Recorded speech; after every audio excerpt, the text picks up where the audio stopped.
इसमें जहाँ से नीलू कुमारी जी खड़े हैं और मेरे साथ फौजी जी हैं। बताइए क्या उद्देश्य, क्या मुद्दा है, आपके वार्ड में क्या समस्या है?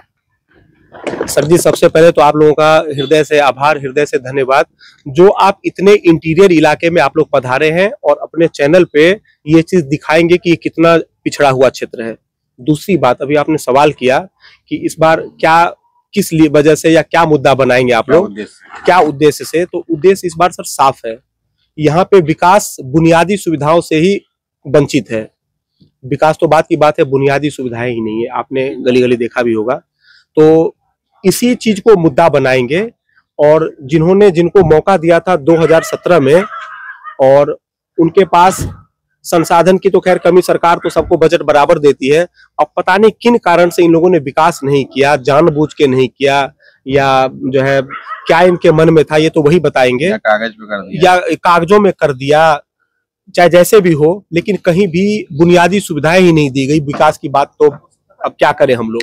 तो इसी का मुद्दा बना के हम लोगों ने इस बार लोगों को जागरूक किया। घर घर हमने लोगों को जगाते रहे कि भाई एक बार आप लोग जगिए और अपने अधिकार को जानिए। हम इस तरह से जी नहीं सकते जैसे हम लोगों को छोड़ दिया है, एकदम बिल्कुल ही पिछड़ा हुआ इंटीरियर इलाका कह सकते हैं 2025 में, वो भी तब जब हम दिल्ली से 25 किलोमीटर की दूरी पे आज की डेट में, और हालत इतनी बुरी है यहाँ पे कि जिसका आप बिना बारिश के भी आप देख सकते हैं।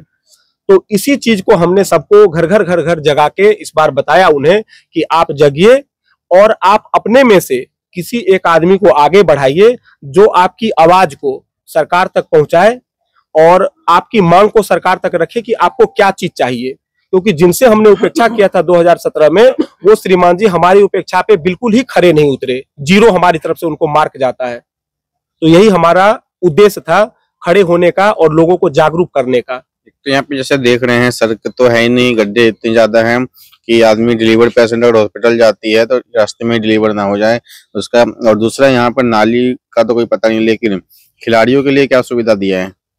अब जब यहाँ पे लोगों को जीवन जीने के लिए कोई सुविधा नहीं है तो खिलाड़ी की तो हम सोच ही नहीं सकते सर। लाइब्रेरी की तो हम सोच नहीं सकते।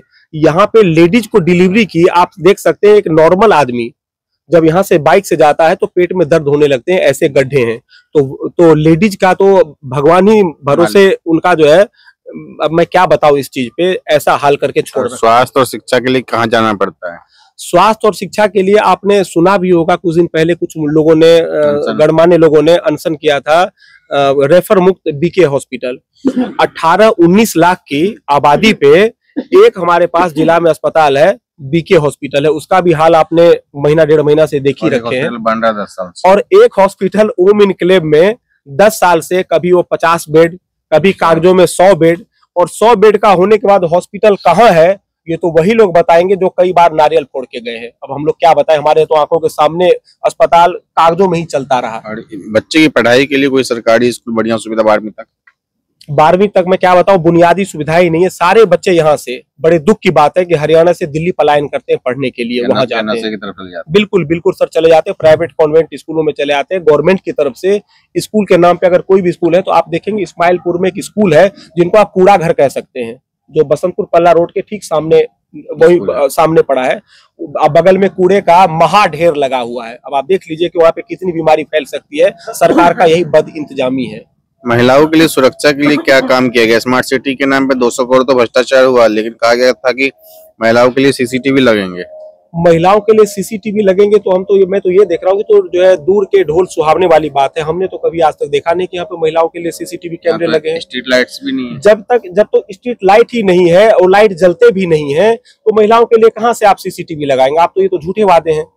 तो अब इन झूठे वादों पर अगर हम विश्वास करके चले कि नहीं, ये महिला सुरक्षाओं का जो है दे दिया गया है, तो ये झूठ है। ऐसा कहीं कुछ नहीं, आपको भी रास्ते में कहीं नहीं दिख रहा है। यहाँ पर 2 तारीख को इलेक्शन, जनता से क्या अपील रहेगा हाथ जोड़ के?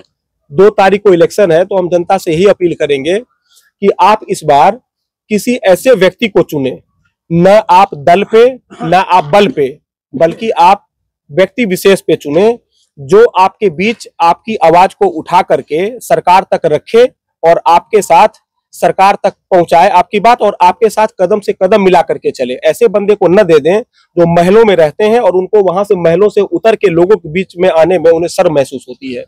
तो देख पा रहे होंगे आपके बीच की नीली कुमारी है, आप ही की कॉलोनी में रहती है और हमेशा आप ही के 24 घंटे में जब भी आप ढूंढोगे तो आपको घर पे मिल जाएगी। नंबर यहाँ पे दिया हुआ है, तो एक ऐसे व्यक्ति को जिताएं जो आपके जो है दुख सुख में हमेशा साथ रहे। जिला फरीदाबाद से रंजन जायसवाल की रिपोर्ट।